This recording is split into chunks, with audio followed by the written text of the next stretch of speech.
Welcome to the panel today. It's about the best practices for planning your live streaming event. And I had my notes here, and it just blew it away. Hold on a second. So there's a lot of ways to do a live event. And there's a lot of different types of live events, but actually I asked the esteemed panelists here to give me some of their ways of doing it, and I was kind of surprised that everyone kind of has the same way of doing it overall, and hopefully we're going to share some of the best practices from the folks on the panel here with you guys out here, and we'll try to leave some time for Q&A as well. So a little bit about myself. I'm John Orland, and I run the video at TechCrunch. We do 6 to 10 live events a year, plus hundreds of other videos each day that are not live. I worked at CNN and I worked at Yahoo Studios before that. And let me have everyone on the panel introduce themselves, starting with Alden. Hi, I'm Alden Fertig. I'm Product Marketing Manager at Ustream.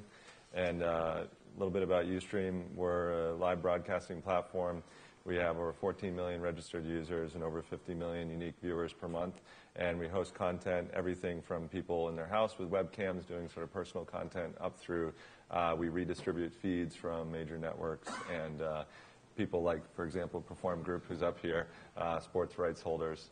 And so I've been involved with all of our broadcasting products and interface with a lot of our broadcasters, from everyone from people who know nothing and are trying out live streaming for the first time to people who are using enterprise-level encoders at downlink facilities. Cool. My name is Adam Drescher. I'm a partner at SweetSpot. We're a full-service company based in New York and Santa Monica. We do everything from commercials to live streaming events, and typically we'll start in a room that might look like this or a stadium and build it from scratch and have fly packs and have to work with the client from the very beginning through the very end and understanding their expectations in order to execute a project flawlessly. Howard Kittel, I'm the Group CTO of Perform.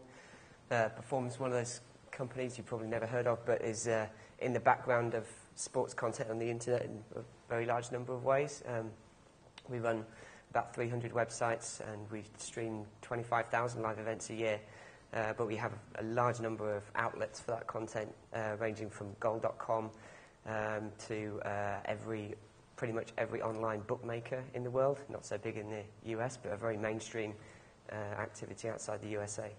So it's quite a diverse range of products that we support, but at the core of it is live sports events. And my name is Jeff Farnell. I work in business development at Livestream. Livestream.com is a platform for live streaming video. It's a front-end interface. It's encoding software. It's full support services, and then we also have production services in-house. I run the LA office, and most of the work we do is business development and production. We work a lot with the networks and studios and music companies, brands and agencies to help them get their content pushing through our platform. Okay, great. Well, before getting into the typical live event, I just thought I'd be a little timely, and because of Hurricane Sandy, both Livestream and Ustream had to deal with that live event, and that's not something they could have planned for 3 months or anything like that. So I want to just have both of you talk a little bit about what you both did to cover Sandy, and they're still covering it now. Do you want to start, Jeff? Sure. So we're actually dealing with it in 2 ways. One is our main operation is actually based in New York, so that's been an interesting kind of experience for us, having some of our employees work out of their homes and things like that during this time. But as far as the coverage of the content, we're connected to a couple of, obviously, users creating content around the storm from their iPhones or from their Android devices. And then we're also fiber connected to the switch and all mobile video from the New York facility. So we have the ability to pull in pool feeds of content into our platform. And so we kind of jumped into it. Our head of production out in New York, he went into our studio and put together an event, and we started promoting that event on our site so people could go and watch and get kind of real-time content about what was happening around the storm. That content was, like I said, basically a produced feed of pool feeds coming in. We have cameras stationed around New York that we would pull in, We'd also screen cap some of the footage that's coming in from the user base. So we were actually asking our users to go out and shoot content and then push that into the platform. So it was basically a 24-hour kind of news service of what was going on around the storm. Tons of people commenting, about what was going on. And we feel like, did a pretty good service to let these people know about what was going on. Over the 2 days that we had this content live, we saw about 1.5 million uniques just to this event alone. An event is basically a page on our site, and about 2 million total streams to that content. So it's been pretty effective, and we feel like it was a pretty good thing to do at this time.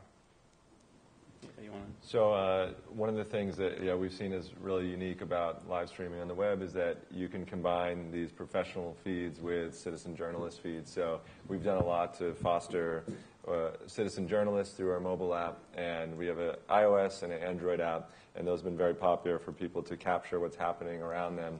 And so to sort of provide the perspective of we have local news affiliates, network news, national news, and then combine that with citizen journalist feeds, and there's a really unique perspective on events. So the hurricane was obviously the big event this week, but also on a more positive note, the Giants won in San Francisco, the World Series. And on a less positive note, after the Giants won, people decided to riot and start fires, and we saw some really interesting footage coming out of that as well.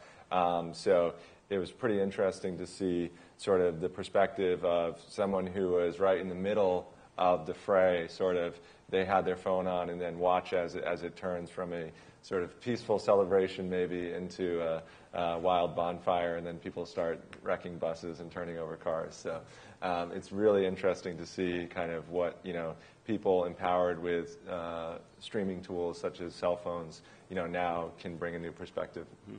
Well, so those are all unplanned events that you really can't plan, but you guys have the infrastructure in place to be able to handle unplanned events. But I guess I want to switch back to planned events, ones that are going to be happening. And I guess the first question I thought I'd throw out would be when you're planning a live event and maybe you're meeting with the client or the publisher or the partner who's going to be doing it, what do you ask? What are the things that you need to know that are important that you think about when you're planning that live event? Do you want to, Adam? Do you want to Sure. start? I mean, I think the first thing is you want to see what their expectations are, because I think we've gone through events and we had over 1 million views, and all they cared about was the Twitter impressions when it was all said and done. Like, well, if we'd have known that going in, that really all they wanted to know is how many Twitter impressions are they going to have? 26 million. Great. But that had nothing to do with the engineering, the wiring, the cabling, the content, but they really cared about that number stood out to them in terms of their marketing strategy. Location. I think that's one of the biggest factors if they want to do something that's on an island or if they want to do something that's in a stable infrastructure. Those are two totally different types of productions. So they might have aspirations to do this great event or a concert somewhere in the middle of nowhere, but getting signals to and from the server, the CDN, to be able to execute that's one of the biggest challenges. So I think that the first thing is to figure out what do they want to do at the end of the day? What makes them happy? Then the next step is where do you want to do this? What do you want to show? And then we can figure out the technology that needs to be a part of that. But I think that those are the two things that are the first steps, the first two questions I would ask. Mm-hmm. Howard, do you want to? Yeah, we kind of have two modes of operation, if you like. The majority of our live content is downlinked from broadcast satellite feeds. So whoever is the host broadcaster in the country where the event's going on will get their satellite details. And that's the majority of the content. But we also have 3 outside broadcast teams who roam around the world covering things like the Professional Squash League, lots of ATP and WTA tennis tournaments, darts and snooker, all sorts of different sports that wouldn't normally get coverage. But they're increasingly getting more into broadcast quality content. So, for example, in the UK, we cover the professional, the kind of top tier of the rugby league in the UK. We do all of the filming for broadcast for that. So the first question that those guys ask is, what's the expected production value? If it is for one of our bookmaker services, then really just a single position camera will probably do the trick. It needs to have the score on there. It's got to have graphics, but really it'll be okay. But if we're doing a kind of, for TV kind of production quality, a whole different budget that goes along with that. The signal path as well is absolutely critical. I mean, sometimes these events just get shot down in flames because it's too expensive to get the pictures from the event to the internet. So that's a really important thing. Logistics as well. Sometimes they find that the event, there'll be a kind of car park somewhere where they can put a truck, but it's just an incredibly long cable run to get to where the camera position is, and that can be a big problem. And then the other thing is the Perform's kind of model is that we'll have one piece of content on a very, very large number of different products, and so you'll see the same content in lots of different places. And so we need to make sure that we've really thought through what's the usage scenario in each one of those products on mobile, connected TV, whatever it might be. Alden? So I think one of the big things, with live events is people understand the difference in VOD. And so sometimes people think, oh, well, if I got this many views on my VOD, then I'm going to get that many views live. And they don't understand that, well, this many people viewing over the course of 6 months is completely different than asking those same people to show up on a specific day at a specific time and watch something. And so it doesn't make sense to do all content live, so you need to think about what's interesting enough for people to show up at a specific time and watch it. And live is inherently more complicated. It's inherently more prone to something can go wrong, and it's more expensive. So you don't necessarily want to do it live just because you think you should do it live. You need to think about how can we make sure that this is interesting enough content, and how can we build in the right promotion to make sure that people actually show up and watch this at the time we need them to watch it, and then get that effect of the Twitter impressions or whatever the end goal is. But understanding the difference between VOD and live, and making sure that people understand that live is very different. There's a different workflow. There's different promotional structures that you need to put in place, and not have people just expect that, oh, well, since we had this great viral VOD, we're going to be able to copy that over and have a great live event. Mm-hmm. Are there some events that are not good for live that people have come to you and said, we want to do this live, and you'd be like, no, this doesn't really work live? I'd rather talk about the ones that are good live. And one that I know TechCrunch, your organization, covered was the iPhone event. And this was a really interesting event recently that traditional media, they sort of covered it, but they didn't cover it in the same way that people covered it with live streams on the internet, because the internet, of course, loves Apple product launches. And so we just saw a massive viewership of just people covering every angle of it. Even though there wasn't an actual feed of the actual talk, people still wanted to watch live commentary. They were hoping that maybe someone would get some sneaky feed, or they wanted to know about it right when it happened, because that's something that you can't find out 20 minutes later, because if you do, you're already late and everyone else already found it in the news before you. So we saw a huge spike of people just saying, hey, we want to find out about iPhone right when it's happening. And so there's events like that where it's just timely and it's important to know right then. Same thing like we were talking about the hurricane earlier. It's like you don't want to find out about the hurricane 5 hours later. You want to know what's happening right now. If you're from New York and you're not there, is my street flooded right now? So those are the important live events. Right. I guess I was going to say, if you're doing a live event that lasts 3 minutes, that's probably not a good candidate for a live event, because getting people to tune in for that 3 minutes is going to be pretty difficult. So yeah, I think one mistake we see sometimes people make is they think, well, because not everyone is Apple. And so Apple can say, hey, we're going to do an announcement, and everyone's going to show up and watch it live, but some other people can't quite pull it off. So we see that sometimes where it's like they think everyone's going to show up and watch the CEO walk on stage for 5 minutes and talk and leave, and those won't always work. That's just a simple answer, which is the two things that work live are sports and news, because they're the only things, they're so ephemeral, as soon as they're done, they're done. That's true. The type of content has a role in how it should be produced. Jeff, do you? Yeah, I'm going to echo a lot of what these guys are saying. I feel like live streaming, I've been doing this for a while, but it's still buzzy and people want to do it. And so we get a lot of clients coming to us and they say, I want to do a live stream and my event's in 2 weeks. And it's like, whoa, what do you want to do this for? So it is important to talk to people, understand what the goal is of the live stream. Is it they have a small venue and they want to let more people experience the content? Is it that they want that instant user feedback through the comments or something like that? So really talking to them and helping them plan out the live event is, I think, really important. Pre-production is everything in our business. It's all about getting everything in place before the live, because once the live is there, it has to be perfect, it has to be executed well, and you've got one shot to do it. So, to Adam was saying, the venue is very, very important. Where are we shooting this? Where do you guys want to do this? Because at that point, all of us in the live production game, we're thinking, okay, transmission, how do we get this back to the servers that are going to be streaming this? So that's a huge piece of it. And then also timing. I mentioned that 2 weeks thing at the start. people do come to us and want to do a live event in 2 weeks. We could turn that stuff around.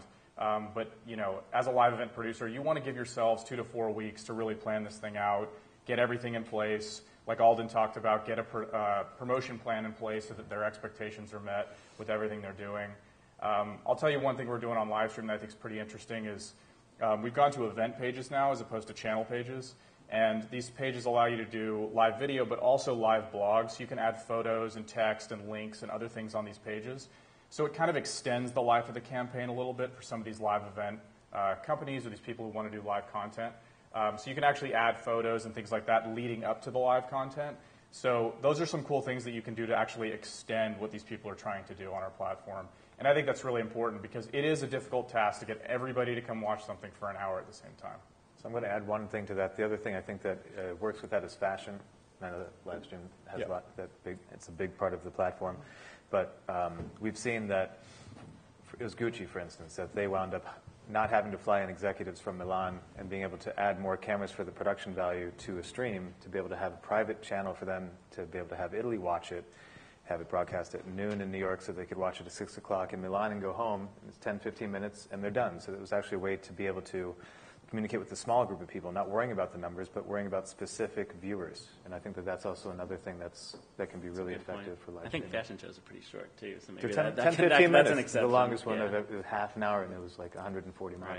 Right. So I want to dig just a little bit more into, everyone seemed to bring up the issue, like getting the signal out, the transmission. How do you get it from a place that maybe doesn't even have internet access? How do you, I mean, it's easy. There's some places that are easier than others where there's a solid internet connection or not. But how do you deal with getting a live event done from a place that doesn't have great internet access? What do people do? What ideas maybe should they share with folks?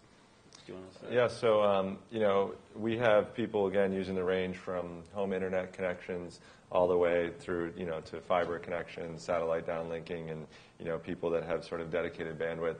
Of course, one thing that's very popular for a lot of people is the bonded cellular stuff because it's sort of the option that is a lot cheaper if you're not ready to go to microwave or a satellite truck. The bonded cellular stuff is really good. We like it. We've used it for a lot of stuff. The only one catch with it still is that the events, as Howard said, news and sports do really well, and news and sports events tend to attract a lot of people into one small area, and that's when bonded cellular can definitely be tough because sometimes you'll find that it's tough to get a signal out when there's so many people using their cell phones. The nice thing is that, of course, the trends are definitely in our favor, that bandwidth, even on the consumer level, is getting cheaper and more plentiful, and now with 4G, there's a lot of people now that are streaming on a single 4G connection and even sometimes pulling off HD on that. So I think it's definitely tough because there's a big jump between sort of the consumer level stuff and the high-end stuff. And when we've talked about this in the panel before, like the question that someone came up with is like, how far in advance would you need to let an internet provider know that you want to get more bandwidth? And that route is usually tough to try to say, oh, well, we're going to go into some place and ask for more bandwidth, unless it's sort of locally controlled, like in a hotel situation, maybe they have a local IT guy that can sort of play with it. But if you're trying to get new drops from cable companies, that's usually a pretty tough route if you're working on like a 2 to 4 week timeline like Jeff was talking about earlier. So And a budget. Yeah. Yeah. I should share that, we're talking about what can you plan for a live event, and we've done some things with this bonded cellular way of doing things, and people are like, oh, well, go test it a week beforehand, but we're doing it like from CES. Well, if you go to CES a week beforehand, that's not a good test because you have to test it when everyone's there. So it does make it, I mean, there are some things you can do, but it does make it a little trickier to test those things because you have to simulate the same bandwidth usage as the live event. It doesn't do you much good to do it when no one's using it. On the other hand, we drove here from San Francisco and we used a live view pack and we drove the entire way down to 5, and we didn't lose our stream the Really? entire way, just as sort of an interesting test. So, and I think we've noticed a big improvement just over the last couple of years as they've added, more 4G connections. It's definitely getting to be a pretty How reliable many people solution. are watching that live? Oh, I don't know, maybe 2 people. So. Front seat and back seat? Yeah. You should sponsor it next time. So any other things about transmission? My only How you other deal thing is with this, the it's not only just testing it from the location, it's testing it with the viewers that want to watch it. Like we had an event with Volkswagen that, they had a couple hundred people in their office trying to watch the same stream. And they thought that it was broken because the stream was stuttering, but it wasn't. It was because you had 200 people on your network and they didn't try to clone the IP within the service to be able to watch it, say that everybody's going to go to the same site. You can do that internally, and if you have a good enough IT person to be able to say, okay, anybody using this internet who wants to go watch this, it's only really pulling in one stream and then distributing it internally instead of everybody having to go outside and watch it. But I think that's the thing also, is to not only test it from the location at about the same time in the same environment that you're going to be doing the broadcast, but to have the viewers who really care about that project watching it internally to make sure that there's no surprises. Because that's the one thing you don't want, is a surprise during a live stream. Howard? I mean, majority of what we do still relies on fairly old school broadcast approaches of radio frequencies, satellites, SDI, ASI, kind of the kind of broadcast providers around the world like Globecast and the Switch, BT Global Services, these kind of people, the people that have for years and years and years provided interconnects between broadcasters. That tends to be the stuff we use. We don't like it because it's very expensive and kind of heavyweight for what we do, but that's just, it works, it's rock solid. So If you need the reliability and have the budget, that's probably the way to do it. Exactly, But and if you're if you don't, if you're in the middle of nowhere, then an old school satellite dish will still do what you want. Jeff, do you want? Yeah, I think it should be mentioned that we're all coming into this, or viewers are coming into this with the expectation of television. So we had years and years of television that would stream perfectly. You could watch any event on your TV, and you'd never see a hiccup. And so we all take that into the web, and we expect the exact same performance. But you're pushing everything through a totally different technology, totally different networks. So that's the real challenge of our business, is the transmission piece of our business. And 99% of the time, it's going to be the upload speed of the person who's doing the encoding on the ground. That's where you're going to see issues. So our recommendation from Livestream, it's always dedicated internet connection. Don't try to use anything that's shared. Some of the bonded stuff does work, but if you're looking at something where you absolutely need it to work, it's a shared connection by default, so people could take that down. So we always recommend dedicated connection on the ground. Work with the IT department in advance and make sure you have dedicated bandwidth at a certain level. And then our production teams in-house, we have ways of kind of also getting connections if necessary to push the stuff through. One thing that we've worked on that's had a lot of success is point-to-point internet. So we work with companies, here in Los Angeles, New York, all across the country. They can set up dishes for pretty decent price and be able to get internet on the ground through point-to-point technology. And then if the budget's there, we can always park a satellite truck. We're linked to all mobile video in New York. We have 2 fiber lines running into our facility out there. So we can actually pull down satellite feeds at Livestream and do the encoding for you. We're also fiber linked to the switch, so we can take fiber feeds as well. And because we're doing all the encoding ourselves, we can actually do that pretty economically. So that's another solution that's out there. But in the end, it's just, we've come from this world of television where it can't break. And so you just got to take the steps necessary to make sure that transmission is going to work. Mm-hmm. One note on satellite. Buy more satellite time than you think you need, because if you watch the Apple iPad mini announcement, at the end of it, what happened was it went from 10 to 11. And clearly they bought a 15-minute but the event went over at 11:15 at the very end of the announcement. It went to bars and tone because someone cut off their link, and that's even for Apple. So I've seen so many events where they go cheap and they buy it in 15-minute chunks, and they think they bought more than what they need, and it's really easy to get burned. And they won't just turn it back on when you call them up and ask them to do it. Tennis tournaments are famous for doing that. Yeah, tennis tournaments always do that. They'll buy what they need for the day, and then they'll buy a bit extra, and then it rains, and it overruns, and then just in the really important game at the end of it stops. Just a quick answer on this. And there's multiple ways of doing this, but people are always like, how much bandwidth do you need? And there's not one answer to that, but if like ballpark, how much? And it's not downlink, it's uplink. But how much bandwidth do you recommend for an average event? just that you would want the I client mean, to it's, our rule of thumb is 2x whatever you want to stream at. And, some people will say, 80% of whatever you want to stream at, and I think that's crazy if you want to play it safe. So, I mean, as a rule of thumb, 2x. So if you want to do a 1 megabit stream, you want to have 2 megabit uplink speed. But it's really hard to say because it all depends on, you have to know if it's a shared connection or if that's going up and down. And it's definitely tough with consumer internet connections because ISPs are definitely throttling people. So there's times when you may have 20 megabits up all day, and then it'll go down to 400K for like a couple minutes, and then it comes back up. So, it's really hard to say. Any agree with that, more or less? That's a good... Yeah, I would agree with 2x. I think that's about right. Also think about who the people watching are going to be. We can do up to 4 bit rates in our new player, and it's all adaptive, so it'll push up to HD if you have the bandwidth. But your users might not have the bandwidth, so make sure you're streaming something in mobile quality or lower quality so that people can access it if they don't have the bandwidth to download it. We'll tend to take a contribution from the event and then encode it in the cloud or somewhere else. So that will tend to be between 2 and 5 megabit MPEG-4 stream. It's generally what we do, and then we'll provision double the bandwidth that you need for that. Right. I want to pick up on what Jeff also said about how there is this perception that you're watching TV when you're doing a webcast, but it's the budgets are not always the TV budgets, and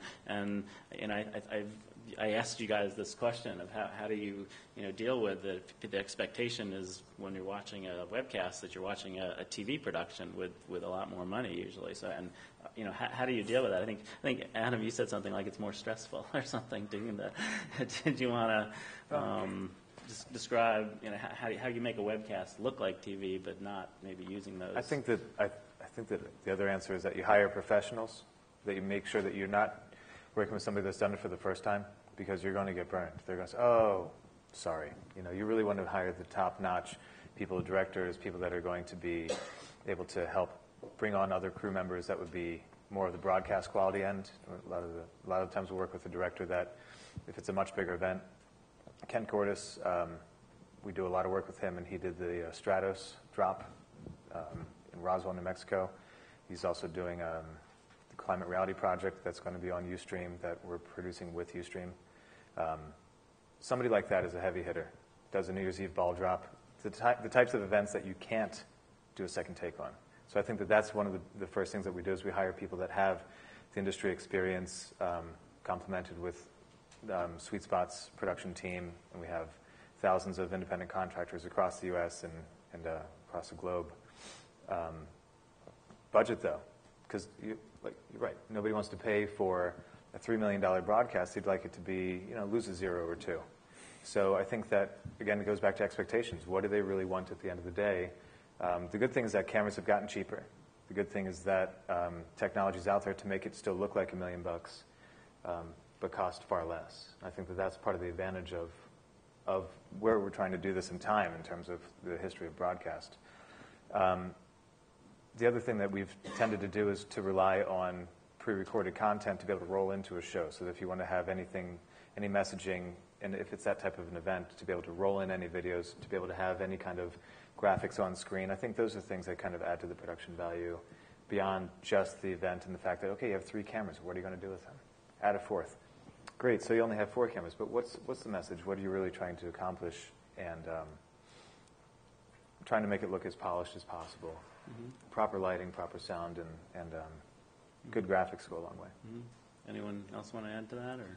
Yeah, I think in sports there's a recognition within the rights holder community of what they can expect. So although they may have champagne tastes and beer budgets, they know that to do Monday Night Football is a completely different thing from a one-camera position at a Romanian ATP event. So what Perform's there to do is get value out of that low-end stuff, the stuff that isn't going to make it onto broadcast. So I think that the rights holders kind of acknowledge what they're going to get, I think. Right. Jeff? Yeah, I mean, you see a lot of kind of television content making its way online, and people want to watch that live content because maybe they're stuck at work and they can't access a television or something like that. But I personally think the most interesting stuff that's happening in live right now is the people who are creating content specifically for the web, live content for the web. At Livestream, obviously we want to get the best content out there and the most high-quality content, but think about all the events that are out there that are not being covered. And you can go out and produce that stuff at a really high end with all the HD cameras that are out there for cheap, the encoding technology that's out there. So like an example of that is we have a series of content that we do out of our New York facility in our studio called Livestream Sessions. It's bands that come in a couple times a week and perform in our studio. But one of the cool things about it is they can actually look online and see their fans asking them questions in real time, talking to their fans, taking requests from their fans. So you've created basically a whole new show type, a whole new format. And I think that's the stuff that's really interesting with live online. The kids that are coming up, they're much more about a give and take. They're not going to sit there and just watch TV like we did. I think you do need to think about the different formats and how to create this new, interesting live content. Mm-hmm. That's good. Did you want to add? Yeah, the big thing I see is that, we want to make it look like TV, but at the same time, it's not TV. And what I see a lot of people make a mistake on is with TV, there's this aspect of, we're live from 12 to 1, and so we want to turn it on at 12, exactly 12, we want to turn it off at exactly 1. But on the web, you have this luxury that you have some extra time.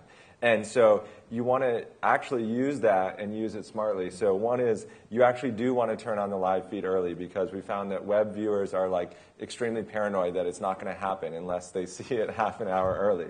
But don't just put up a boring slate. There's nothing more that I hate than people that put up boring slates or people are like, oh, we don't have rights, so we're just going to shut off the music completely and put up a slate for an hour in the middle of a concert. And then you see those viewers who are interacting in real time and they're all furious in the chat because they're like, what the hell is this?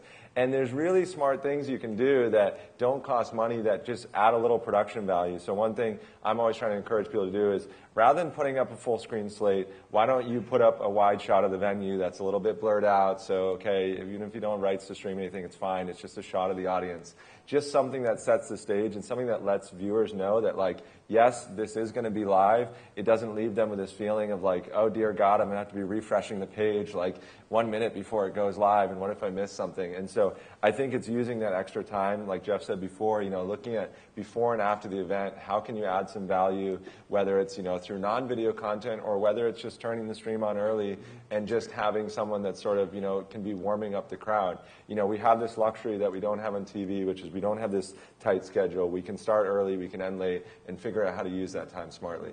I'd like to add that two-way communication, I think, is the importance of taking live to the next level. You have people that are either able to, we can integrate Skype into the stream, we can integrate any of the Twitter feeds and have a lower third ticker going across that actually shows them their comments, because at the end of the day, they still want to see that they're making an impression on this event because they're participating. Right. Well, I'd throw out one little one that we've been doing with success is just have a GoPro camera and show the room or the stage or something like that. It's just unmanned, and people get to see what's going on behind the scenes. Kind of brings them into it. I do want to also pick up on, I think a lot of people when they think about a live event, they just think of the event when the show starts and when the show ends, and we've kind of touched about it, but it really is there's the before, the during, and the after, and sometimes the before and the after are almost more as important as the during, and maybe just we commented about a little bit, but a little bit more about the importance of it's not just when the event is happening. There's important. I know live stream does some stuff before and after. Yeah. So what we do before, I think I mentioned it already, but the live blogging part of our platform, it's really added an element that you can kind of gear up this audience and give them content and things to look at and things to socialize around prior to the actual video going live. So on these event pages that we created that you can embed anywhere around the internet, you can actually add photos, recorded videos, you can ask them questions, you can add links, and you can be doing this weeks before the event. We just did something with Jason Aldean, I think it was last week, and he did this cool thing where he was in his jet, he was kind of jetting around the country, and he was showing up at different venues, and at those venues he was announcing, hey, I'm doing a concert here in a month or whatever. So he went to Wrigley Field, and he went to Fenway Park, and his management was taking pictures of him, they were sending links, they were doing all these cool things. So on that page the entire day, we had thousands of people just watching this content getting uploaded, commenting on it, waiting, on pins and needles to see the live event finally happen. So that full day, there's content being added, and then the live event happens, and it's this great hurrah. So it's a really cool way to use our platform to kind of add to the content prior to the event. And then I would just say after the event, there's still the opportunity to put the VODs up. With our platform, you can actually create highlights of the live content. You can even do it while the event is live. You could be creating these highlights. So you can put up, like, if you did 10 songs, each song could have its own VOD, and it's all time-based architecture, so it's in the blog. And then the last thing I need to mention is after the event, it's always about the analytics. So that's really what we take our time doing, working with the client, helping them understand the analytics, what they should expect, how this compares to other events, why the analytics look this way. That's a big piece to the after that all clients are going to be asking about. So Go ahead. I think we've got the ultimate case study in that, which is that most of our, a very large amount of our live content goes out on betting sites. So building up to the event, there's loads of people betting, loads and loads and loads. And on big sites like Betfair, I don't know if you guys have come across that. There's a betting exchange where you can bet, you can basically bet with each other. So it just creates this momentum leading up to the event, and that creates interest in things you never think were that popular. So one of our more successful events is Filipino basketball. So Filipino basketball happens to be on at just the right time for Europe. It's kind of like on during the day and people at work. So these huge volumes of betting transactions happen with these kind of events. Tennis is another one. It goes on all day. People betting all the time. I think we need to think about how I can get betting involved in some of my bets beforehand. Best practices. I think I'm going to look into that. Huge business. The only thing I'd like to add is that, a lot of times the client will think about the event as the event, but not the after the event. But I think editing down a highlight reel, whether it's you're doing it on the platform and you can select these moments that you think that are really relevant, but actually taking it into an editing suite, adding some graphics, then creating a shorter video that you could actually have a media package based on. I think we did one for Macy's, but we did a 3-minute sizzle of a 3-hour event. How many people are actually going to watch the 3-hour event? Not as many people that have a 3-minute window to be able to watch. Here's the summary of everything, and basically it's action-packed, and it had over 1 million viewers. So it's part of the media buy. It's something that can be incorporated in, but something that you have to think about before the event is the after the event, and what happens to that content, and how does it live? Mm-hmm. Anything? Yeah, and just turn around that video as fast as possible, because every second that passes after your event is over, you're losing potential viewership. Whereas if you can have recorded video available within seconds or within minutes, that's your best window of opportunity to gain more viewers for your event, because a lot of people will show up late.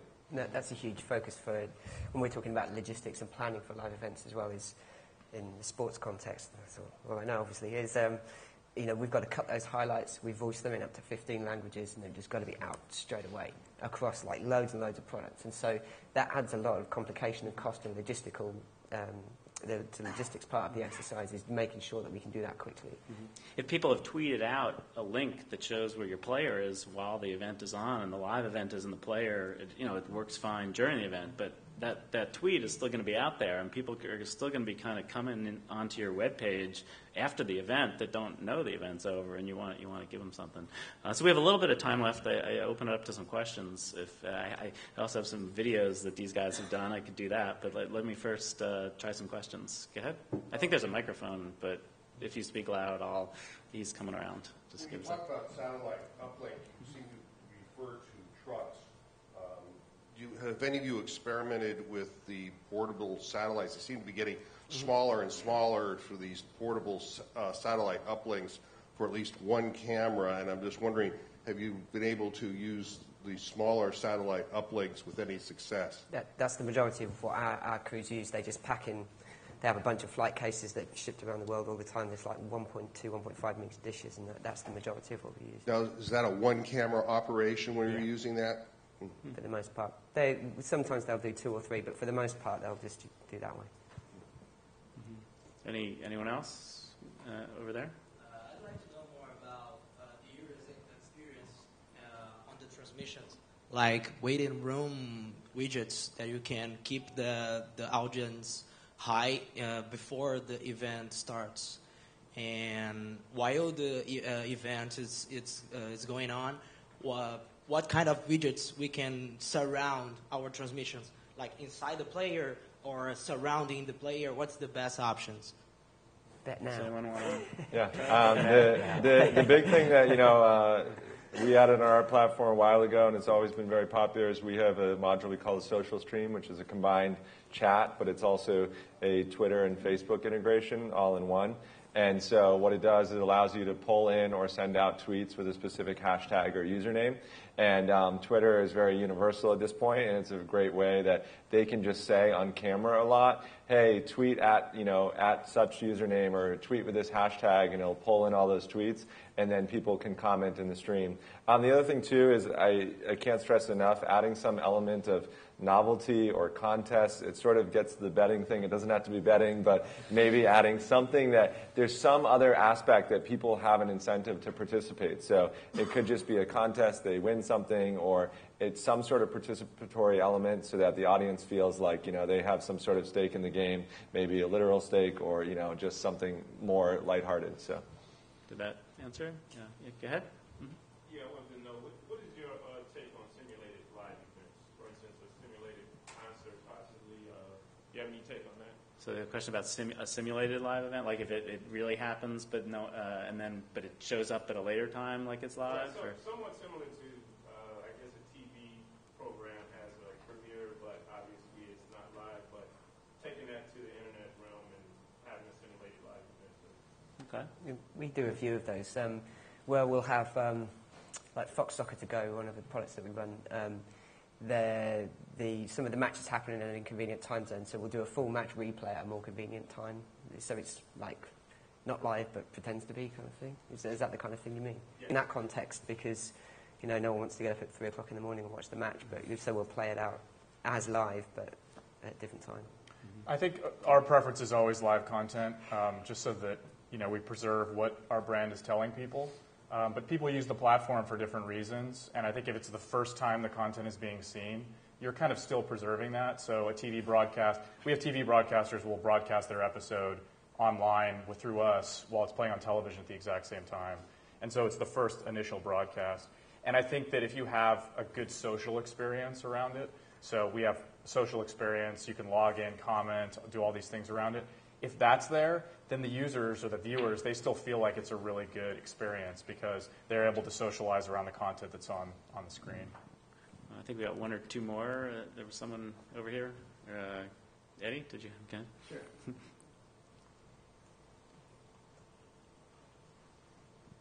I was just wondering if you guys could touch on an event that might have gone horribly wrong and how you adapted to it.